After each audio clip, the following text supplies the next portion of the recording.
ಈಗ ಇಡೀ ಭಾರತದ ಜನ ರೆಫ್ಯೂಸ್ ಮಾಡಿದ್ದಾರೆ.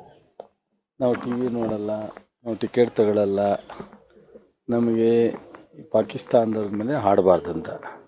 ಈಗ ಡಿಸೈಡ್ ಮಾಡಬೇಕಾದ್ರೆ ಯಾರು? ಅದರ ಬೋರ್ಡಿನ ಅಧ್ಯಕ್ಷರು ಅಮಿತ್ ಶಾ ಮಗ ಮತ್ತು ಕೇಂದ್ರ ಸರ್ಕಾರ, ಇವರಿಬ್ಬರೇ ತೀರ್ಮಾನ ತಗೋಬೇಕು. ಬರೀ ಬಾಯಲ್ಲಿ ಪಾಕಿಸ್ತಾನ ಅದು ಇದು ಮಾತನಾಡೋದು, ರಾಷ್ಟ್ರದ ಜನರ ಅಭಿಪ್ರಾಯಕ್ಕೆ ಮನ್ನಣೆ ಕೊಡೋದು ಅವ್ರು ತೀರ್ಮಾನ ಮಾಡಬೇಕಾಗಿದೆ.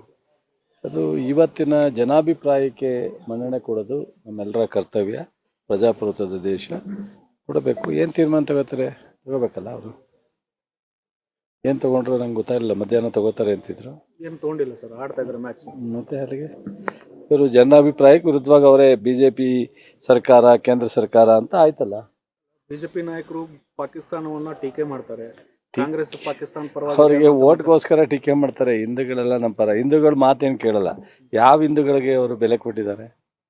ಓಟ್ಗೆ ಏನು ಬೇಕೋ ಅಷ್ಟಕ್ಕೆ ಮಾತ್ರ ಹಿಂದೂಗಳಂತಾರೆ. ನಾವೆಲ್ಲ ಹಿಂದೂಗಳಲ್ವೇ? ಅದೆಲ್ಲ ಅಲ್ಲ. ಓಟ್ಗೆ ಏನು ಬೇಕೋ ಅದನ್ನು ಮಾತಾಡ್ತಾರೆ. ಜಾತಿ ಗಣತಿ ಇದರಲ್ಲಿ ಕಾಲದಲ್ಲಿ ಕ್ರಿಶ್ಚಿಯನ್ನಿಗೆ ಒಕ್ಕಲಿಗ ಕ್ರಿಶ್ಚಿಯನ್, ದಲಿತ ಕ್ರಿಶ್ಚಿಯನ್, ನನಗೆ ಅದು ನೋಡಮ್ಮ, ಕ್ಯಾಬಿನೆಟಲ್ಲಿ ಏನು ಚರ್ಚೆ ಆಗಿಲ್ಲ. ಮೊನ್ನೆ ಮುಖ್ಯಮಂತ್ರಿಗಳು ಹೇಳಿದಾಗ ನಾನು ನೋಡಿದ್ದು. ಸೊ ಯಾರು ಬೇಕಾದ್ರೂ ಸ್ವತಂತ್ರ ಇರ್ತಾರೆ ಕನ್ವರ್ಷನ್ ಆಕೆ, ಅವ್ರವ್ರ ತೀರ್ಮಾನ ಅಂತ ಹೇಳಿದ್ದು ನಾನು ನೋಡಿದೆ ಟಿ ವಿನಲ್ಲಿ. ಸೊ ಸಹಜ ಅಲ್ವಾ? ಈಗ ಅವರವರು ನಾವು ಬದಲಾವಣೆ ಆಗೋದು ಅಥವಾ ಘೋಷಣೆ ಮಾಡ್ಕೊಳ್ಳೋದು ಅವ್ರಿಗೆ ಬಿಟ್ಟು ವಿಚಾರ. ಬಟ್ ಅಲ್ಟಿಮೇಟ್ ಜಾತಿ ಗಣತಿನಲ್ಲಿ ಏನು ನಮೂದಿಸ್ತಾರೆ ಅದು ಕನ್ಸಿಡರ್ ಆಗುತ್ತೆ. ಸರ್, ಹಿಂದೆ ಬಿಜೆಪಿ ಅವರು ಒಂದು ಬಿಲ್ ತಂದಿದ್ರು ಸರ್, ಮತಾಂತರ ಬಿಲ್. ನೀವು ನಿಷೇಧ ಮಾಡಿದ್ರು ಅದನ್ನು. ಹಾಗಾಗಿ ಮತಾಂತರ ಆಗಬಾರ್ದು ಅನ್ನೋದು ಅಭಿಪ್ರಾಯ.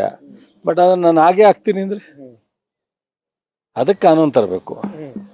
ಯಾರು ಹುಡ್ತಾ ಒಂದು ಯಾವ ಮತದಲ್ಲಿ ಅವರು ನೋಂದಣಿ ಆಗಿರ್ತಾರೋ ಅವರು ಮತ್ತೆ ಯಾವುದೂ ಆಗಬಾರ್ದು ಅನ್ನೋದು ಕಾನೂನು ತರಕ್ಕೆ ಅವಕಾಶ ಇದೆಯಾ? ಅದು ಟೆಕ್ನಿಕಲಿ, ಲೀಗಲಿ ನೋಡಬೇಕಲ್ಲ, ಅದನ್ನು ನೋಡಿ.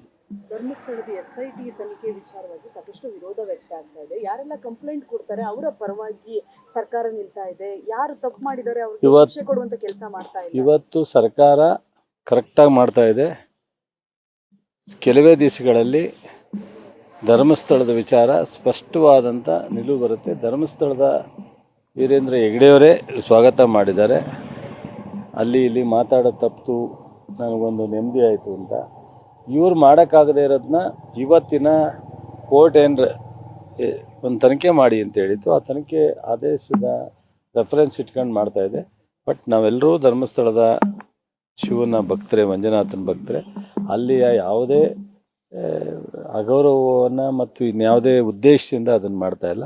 ಉದ್ದೇಶ ಬಹುಶಃ ಆ ಭಾಗದ ಜನ ಎಲ್ಲರೂ ಒಳ್ಳೇದಾಗುತ್ತೆ. ರಾಜಕೀಯವಾಗಿ BJP ಅಷ್ಟೇ ಟೀಕೆ ಮಾಡ್ತಾರೆ. ಸರ್, ಮಂದಗತಿಯಲ್ಲಿ ಸಾಗ್ತಾ ಇದೆ, ನಿಧಾನಕ್ಕೆ ಸಾಗ್ತಾ ಇದೆ. ಯಾರು ತಪ್ಪು ಮಾಡಿದ್ದಾರೆ ಅಂತ ಗೊತ್ತಾದ್ರೂ ಅವ್ರನ್ನ ಅರೆಸ್ಟ್ ಮಾಡುವಂತ ಕೆಲಸ ಮಾಡ್ತಾ ಇಲ್ಲ. ಗೃಹ ಸಚಿವರು, ಚೀಫ್ ಮಿನಿಸ್ಟರ್ ಅದನ್ನು ನೋಡ್ಕೊತಾರೆ. ಅದ್ರ ಬಗ್ಗೆ ನಾನು ತನಿಖೆ ಯಾವ ಮಟ್ಟದಲ್ಲಿದೆ ಏನಿದೆ ಅದ್ರ ಬಗ್ಗೆ ನಾನು